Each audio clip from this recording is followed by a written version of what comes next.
Here with me now, Morgan Ortagus. The US and the UK, they're trying to confirm reports of a chemical weapons attack in Mariupol. If they use chemical weapons, President Biden has said he will respond in kind. What happens here?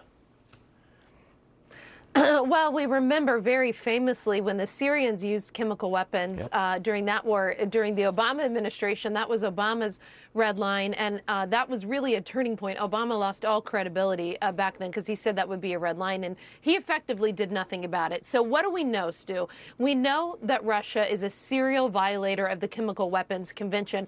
As far back as 2004, Putin was poisoning the Ukrainian president back then. In 2018, you'll remember this very well. I remember you reporting on this. They poisoned 4 British citizens in the UK on their soil. That resulted in 1 death.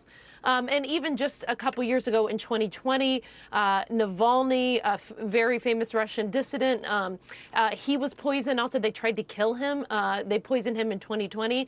And then, of course, let's not forget, going full circle back to Syria, Putin has oversaw Assad's use of chemical weapons. He's greenlighted it into effect and enabled it. So this is why it's so confusing to me when I hear people like former President Obama saying, well, this is just not the Putin that I used to know. It's not the same man. Well, what are you talking about? This is the guy who destroyed Chechnya. This is the guy who helped oversee some of the worst human rights abuses, including chemical weapons attacks in Syria. This is the guy that was poisoning heads of states and foreign leaders since 2004.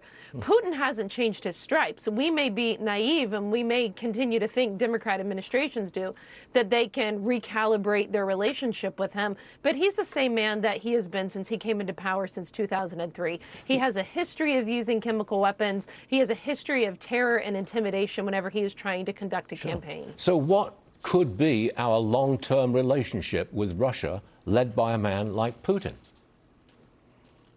I don't think I have anything good to report there. I think what we have to do, everything that we do in this situation has to be calibrated and thought of in the aspect of what is the Chinese Communist Party learning from this, and how are they going to relate those lessons to Taiwan? So what do I mean by that? Since the invasion, since the Biden administration and Europe writ large failed to deter Putin from invading Ukraine, NATO and Europe certainly have been more aligned. They've announced more defense spending. More companies have said they won't be doing business in Russia.